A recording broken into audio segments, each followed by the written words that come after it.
La casa en el fin del camino. En un pequeño pueblo al norte de España, rodeado de montañas y bosques frondosos, se encontraba una casa que todos evitaban.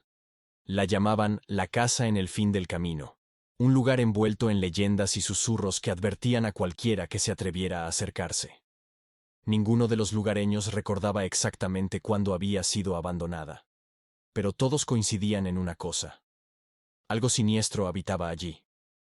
Clara y su esposo Javier, recién llegados al pueblo, no creían en tales historias.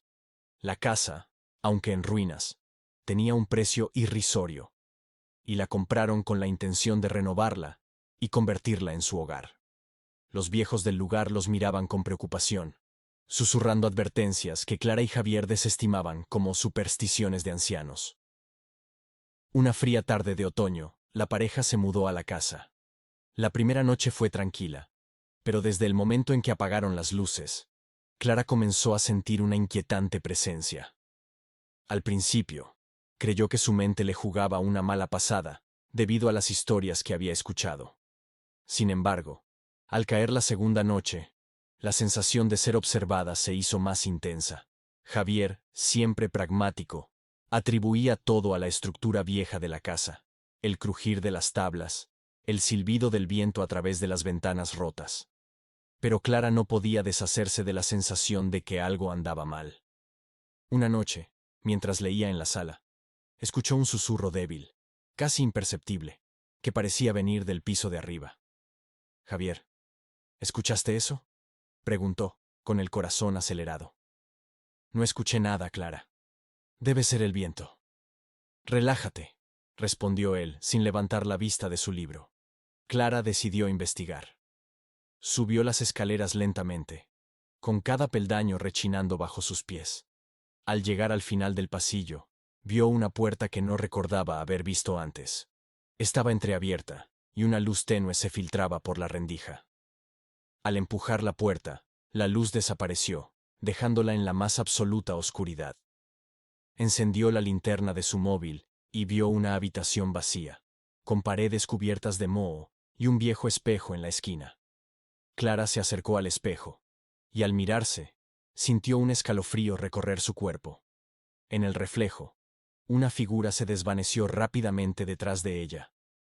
Se giró de inmediato, pero no había nadie. Volvió corriendo a la sala, donde Javier la miró con preocupación. «Estás pálida. ¿Qué pasó?» «Vi algo en el espejo». «Alguien estaba allí», dijo ella, con voz temblorosa. Javier decidió que era hora de investigar más a fondo la historia de la casa. Al día siguiente, fue a la biblioteca del pueblo y encontró viejos registros que contaban la historia de la familia que había vivido allí. Según los documentos, en 1925, una tragedia golpeó la casa. Los padres fueron encontrados muertos en circunstancias misteriosas, y la hija pequeña desapareció sin dejar rastro. Esa noche, Clara y Javier decidieron dormir en la misma habitación, sintiendo que juntos serían más fuertes ante cualquier cosa. Pero justo a la medianoche, Clara se despertó de golpe, con la sensación de que algo estaba mal. Miró hacia el pie de la cama, y vio a una niña pequeña, con un vestido blanco y sucio, que la miraba fijamente. La niña no dijo nada, pero sus ojos estaban llenos de una tristeza profunda y una súplica silenciosa. Clara sintió una mezcla de terror y compasión. «¿Qué quieres?», susurró. La niña levantó una mano y señaló hacia el pasillo. Clara, temblando, se levantó de la cama y la siguió.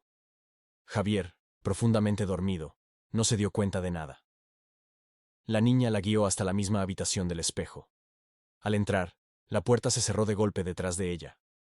El espejo comenzó a vibrar, y lentamente, la figura de la niña apareció en él, extendiendo su mano hacia Clara. Sin saber qué más hacer, Clara tocó el espejo, y, al hacerlo, una oleada de recuerdos la inundó. Vio la vida de la niña, su felicidad, y finalmente, la noche de su desaparición.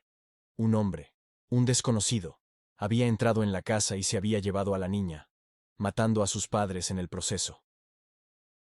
Clara se dio cuenta de que el espíritu de la niña no podía descansar hasta que se hiciera justicia. Te prometo que encontraremos a ese hombre y te daremos paz, susurró Clara. La imagen en el espejo sonrió levemente antes de desvanecerse. Javier, que había despertado al escuchar el ruido, encontró a Clara en la habitación. Ella le explicó todo, y juntos decidieron investigar más. Con la ayuda de los registros del pueblo y algunas pistas dejadas por el espíritu de la niña, lograron identificar al hombre responsable. Un criminal que había escapado y vivido con una identidad falsa hasta su muerte unos años antes. Con la verdad revelada y la historia contada, Clara y Javier organizaron un pequeño memorial para la familia en el pueblo. Desde ese día, la casa en el fin del camino se sintió diferente.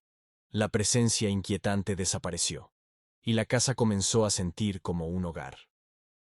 Clara y Javier aprendieron que algunas historias necesitan ser escuchadas, y que algunos espíritus solo buscan justicia y paz. La casa, que una vez fue un lugar de terror, se convirtió en un símbolo de redención y recuerdo, donde las almas perdidas finalmente encontraron descanso.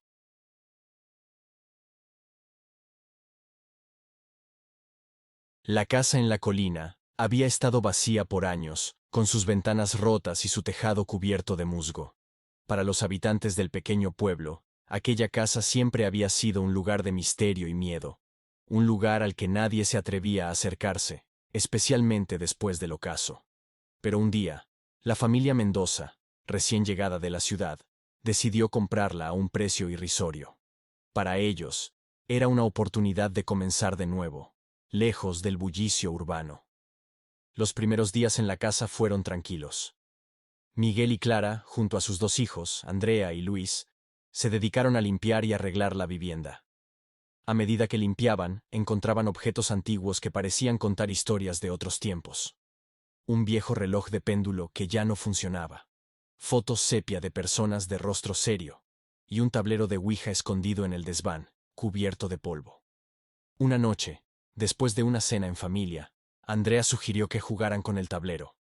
Miguel, inicialmente reacio, cedió a la insistencia de sus hijos, pensando que sería una manera inofensiva de pasar el rato. Colocaron el tablero en la mesa del comedor, y bajo la luz tenue de las velas, comenzaron el juego. ¿Hay alguien aquí?, preguntó Andrea con voz temblorosa. Al principio, nada ocurrió. Pero, al cabo de unos minutos, el puntero comenzó a moverse lentamente, formando palabras que helaron la sangre de los presentes. Sí, estoy aquí. Lo que comenzó como un juego pronto se convirtió en una pesadilla. Durante las siguientes noches, extraños sucesos empezaron a ocurrir. Puertas que se cerraban de golpe, susurros inaudibles en los pasillos, y sombras que parecían moverse por la casa. Clara fue la primera en notar algo extraño cuando, al pasar frente a un espejo, vio el reflejo de una mujer que no estaba allí. Luis, el menor de los hijos, comenzó a tener pesadillas recurrentes. Describía a una figura oscura que lo observaba desde el pie de su cama. Desesperada, Clara contactó con un sacerdote local, pero incluso él, al escuchar los detalles, se negó a visitar la casa. Una noche, mientras Miguel revisaba unos documentos en su estudio, escuchó un susurro que lo llamaba por su nombre. Al girarse, vio a una niña pequeña, pálida y con los ojos vacíos, que desapareció al instante. La situación empeoraba cada día, y la familia empezó a sentir que algo los observaba constantemente, una presencia que se volvía más agresiva con el tiempo. Clara decidió investigar la historia de la casa. En la biblioteca del pueblo, encontró un viejo artículo de periódico que hablaba sobre una tragedia ocurrida allí décadas atrás. Una familia había vivido en esa misma casa, y, después de jugar con un tablero de ouija, experimentaron sucesos similares hasta que un día desaparecieron sin dejar rastro. La casa fue abandonada, y el caso, archivado como uno de los misterios sin resolver del pueblo. Decididos a poner fin a los tormentos, Miguel y Clara buscaron ayuda profesional. Encontraron a una parapsicóloga de renombre, la doctora Elvira Salazar, quien aceptó investigar los fenómenos. Al llegar, Elvira sintió de inmediato la energía pesada que emanaba de la casa.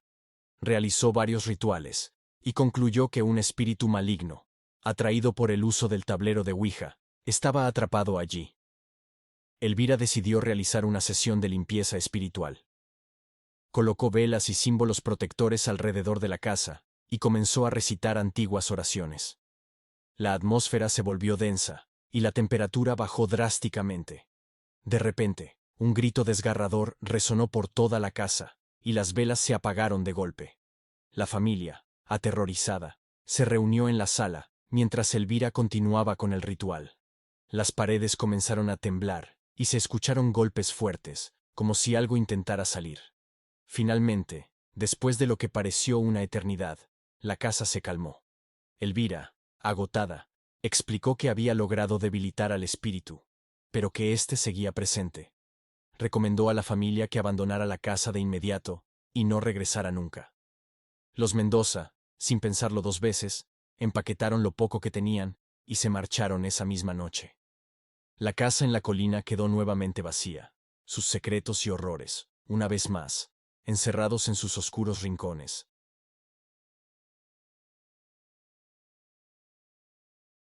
La mansión Forsyth se erguía en la cima de una colina, oscura y sombría, observando el pequeño pueblo a sus pies.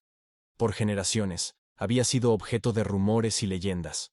Algunos decían que la casa estaba maldita, que nadie que viviera allí salía ileso. Aún así, la familia Ramírez, recién llegada al pueblo, no se dejó intimidar por los cuentos. Para ellos, la mansión era una oportunidad de empezar de nuevo. El primer día, mientras desempacaban, los Ramírez notaron una extraña quietud en el aire, como si la casa misma estuviera conteniendo la respiración. La mansión estaba llena de habitaciones polvorientas, muebles antiguos y espejos empañados por el tiempo. Pero lo que más les llamó la atención fue un cuarto cerrado con llave en el sótano, una puerta pesada de madera negra, con extraños símbolos grabados. Miguel, el padre, encontró una llave oxidada escondida en una de las habitaciones y decidió abrir el cuarto del sótano. Al abrir la puerta, el aire se volvió denso y un olor a humedad y podredumbre llenó el ambiente. En el centro de la habitación había un tablero de Ouija, rodeado por velas derretidas y símbolos esotéricos pintados en el suelo. Esa noche, después de la cena, la curiosidad pudo más que la prudencia. Clara, la madre, sugirió que jugaran con el tablero. Andrea y Luis, los hijos, miraron a sus padres con una mezcla de emoción y miedo. Se sentaron alrededor del tablero, encendieron unas velas y comenzaron la sesión. ¿Hay alguien aquí?, preguntó Clara. Y el puntero se movió inmediatamente hacia el sí. Lo que comenzó como un juego pronto se tornó en algo siniestro. El tablero respondió con mensajes cada vez más perturbadores, mencionando nombres de personas desaparecidas y describiendo muertes horribles. A partir de esa noche, la mansión Forsyth cobró vida. Las luces parpadeaban, los objetos se movían solos y los espejos reflejaban sombras que no pertenecían a nadie de la familia. Andrea empezó a tener pesadillas en las que veía a una figura alta y oscura observándola desde el umbral de su puerta. Familia incauta, que se atreviera a entrar. Luis, el menor, comenzó a hablar con alguien invisible. Decía que era su nuevo amigo, pero sus descripciones eran espeluznantes. Un hombre sin rostro, con largos dedos huesudos. Los padres, preocupados, intentaron llevar a Luis al médico, pero el auto no arrancaba y los teléfonos no funcionaban. Una noche, Miguel escuchó un llanto proveniente del sótano. Bajó solo para encontrar a Andrea, de pie frente al tablero de Ouija, sus ojos en blanco, murmurando palabras incomprensibles. Cuando intentó acercarse, una fuerza invisible lo lanzó contra la pared. Desesperado, llevó a Andrea de vuelta a su habitación. Pero la casa ya no los dejaba en paz. Las sombras se volvían más agresivas, las paredes se cubrían de extrañas marcas, y el aire estaba lleno de susurros. Clara, en un intento desesperado por entender lo que sucedía, revisó antiguos archivos en la biblioteca del pueblo. Descubrió que la mansión Forsyth había pertenecido a un ocultista del siglo XIX, conocido por sus prácticas macabras. Se decía que había invocado a algo que no podía controlar y que, al morir, su espíritu quedó atrapado en la casa. Clara encontró el diario del ocultista, donde describía un ritual para sellar la entidad que había liberado. Sin perder tiempo, volvió a la mansión y, junto a Miguel, Intentó realizar el ritual. Encendieron velas negras, dibujaron los símbolos en el suelo y recitaron las palabras del diario. La casa comenzó a temblar y los gritos llenaron el aire. De repente, una figura oscura se materializó en el centro del cuarto del sótano, una presencia fría y maligna. La entidad avanzó hacia ellos. Sus ojos eran pozos vacíos de oscuridad. Miguel y Clara, aterrorizados, continuaron recitando el ritual. La entidad lanzó un grito ensordecedor y se desvaneció en una nube de humo negro. La casa quedó en silencio, pero los Ramírez sabían que no podían quedarse. Empacaron rápidamente sus pertenencias y dejaron la mansión esa misma noche. A medida que se alejaban, pudieron ver por el retrovisor cómo las luces de la mansión Forsyth se encendían y apagaban, como si la casa los despidiera con una advertencia final. El pueblo nunca volvió a saber de los Ramírez, y la mansión Forsyth permaneció vacía, esperando pacientemente a su próxima víctima, sus secretos oscuros aún guardados entre sus muros, listos para atrapar a quienes se atrevieran a desafiar su maldición.